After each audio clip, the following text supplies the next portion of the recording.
Midlands, the centre of Britain's engineering industry. The place where, from the days of the medieval smithies, engineering history has been made, and where it is still being made year by year. Birmingham and Coventry designers and craftsmen made these handsome veterans, and their sons, grandsons, and great-grandsons are carrying on the tradition which it takes generations to create. For Midland skill is bred in the bone. However brilliant the designers, however cunning the craftsmen, perfection is only achieved by that extra something which, like an oak tree, cannot be hurried. Look at this Land Rover. It has pride of place in the Birmingham Museum because it was the first Land Rover ever made. A 1.6-litre model which attracted great interest at the 1948 Amsterdam Motor Show. Yes, the first, but because it was the product of a firm with half a century of automobile experience behind it, a job without snags. A job which proved itself from the moment it went into production as the world's most versatile and rugged four-wheel drive vehicle.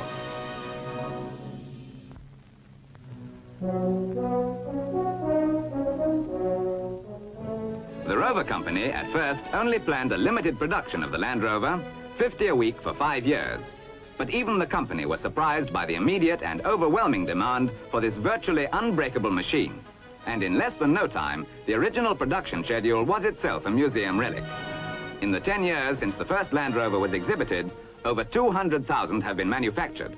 And of that total, 3 out of every 4 have gone overseas, making the Land Rover Britain's most exported commercial vehicle. The Land Rover has been news from the beginning. In its second year, it was ordered by the British Army. Since 1955, it has been the Army's standard quarter-ton forward area vehicle and is now part of the equipment of the armed forces of a couple of dozen countries, from Ireland to Ecuador. And as for farms, there is literally no kind of farm in the world, from snow to sand, from pampas to paddy field, where the Land Rover has not proved itself absolutely irreplaceable.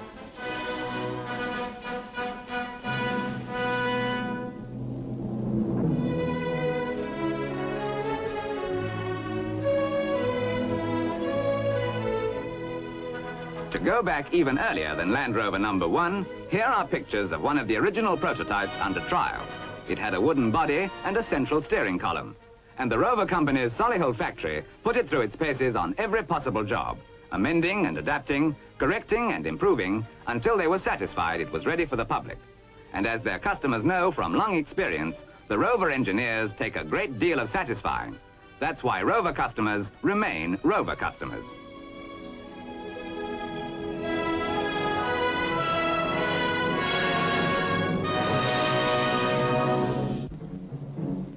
That's enough of museums and albums, for many of the 1948 Land Rovers are still doing a job of work, and will doubtless be doing so for many years to come.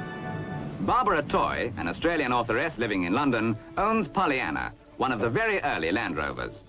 Pollyanna has taken Barbara 140,000 miles through Africa and the Middle East, and recently right round the world to places where not many white women would think of going alone. So, to its 1,001 other uses, the Land Rover can add the qualification of chaperone. Now, Barbara plans a Land Rover trip to Moscow, where, incidentally, one Land Rover has already been.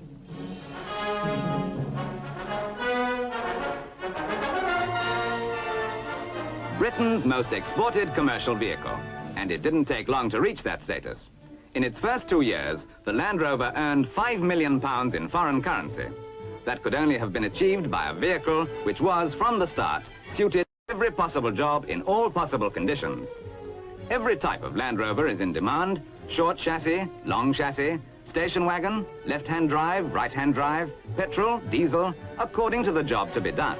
And the Land Rover is its own ambassador. Sell a Land Rover to a man at the back of beyond, and within weeks, his neighbors will be wanting Land Rovers too.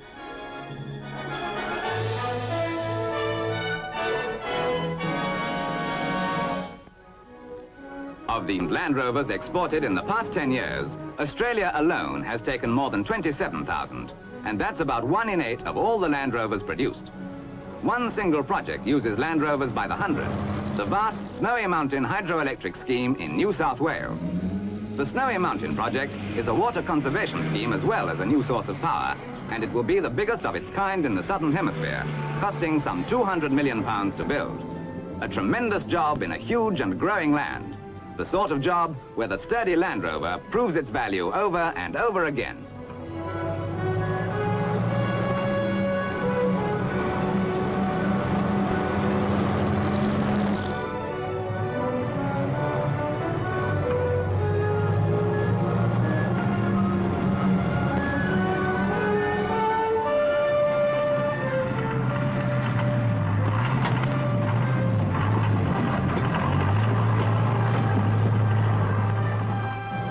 Oddly enough, not many Australians, native-born Australians that is, work at Snowy Mountain. It's too high up for their choice.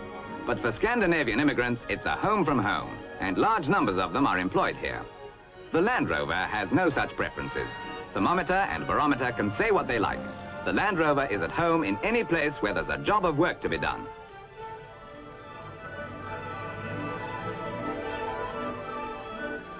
It's hardly surprising, really, that Australia in particular has taken to the Land Rover.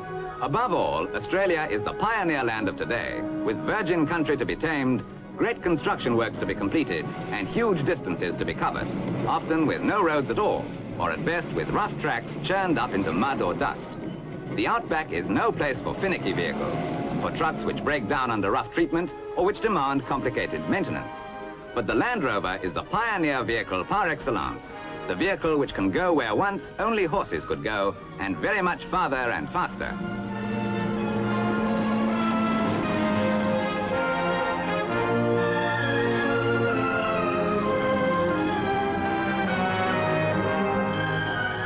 There can hardly be a major hydroelectric scheme under construction anywhere in the world, outside the Iron Curtain, where Land Rovers are not playing their part. Besides the Snowy Mountain scheme, many are in use on Africa's biggest, the Kariba Dam project in Rhodesia.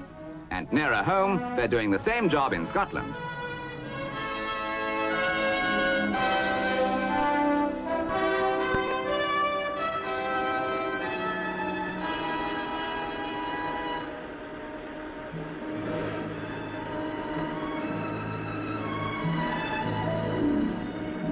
To meet Australia's demand, a new subsidiary company has been formed in Australia to build Land Rovers on the spot.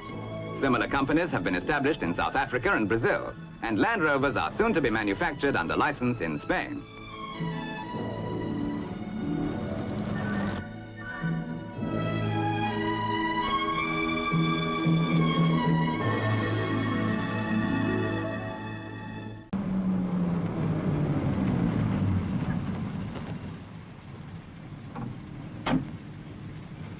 And now back to England to introduce the fruits of 10 years of experience and vindication,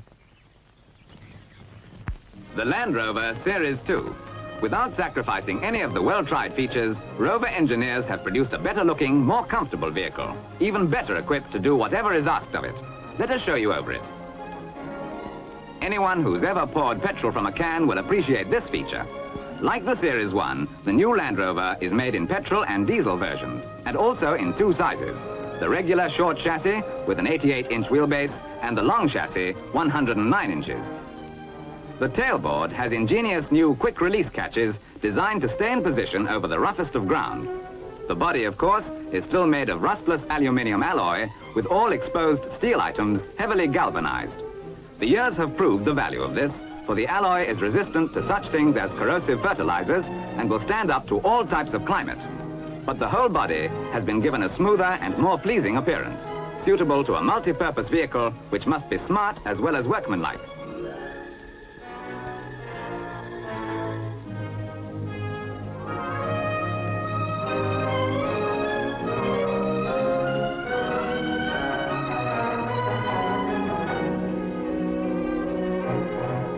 Visibility has been improved on the long Land Rover. The rear window is larger and rounded quarter lights have been added. All windows are now of non-scratch glass. The doors have external handles and can be locked.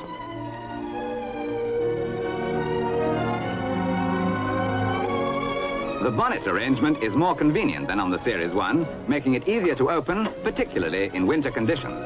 A single catch releases it from the front of the vehicle. And so we come to the heart of the matter, the engine. The new four-cylinder Rover 2¼ litre petrol engine develops 77 brake horsepower, giving the long Land Rover 25 brake horsepower more than the 2-litre version. Combined with the added comfort and convenience, That makes the newest of the Land Rovers an aristocrat among working vehicles.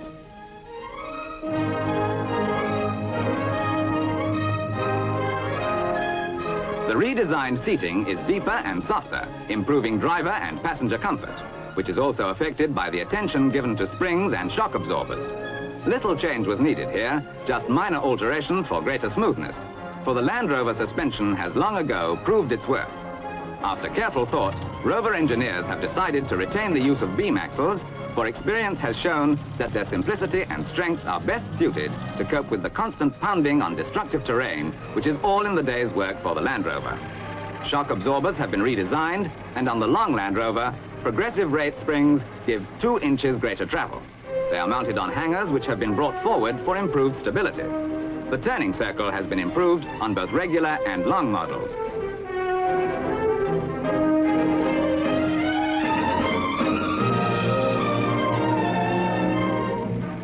Yes, the Series 2 Land Rovers are an improvement over their predecessors, and also a complete vindication of the original design, for the improvements are in fact only refinements of the original idea. No basic alteration of any kind was either necessary or desirable.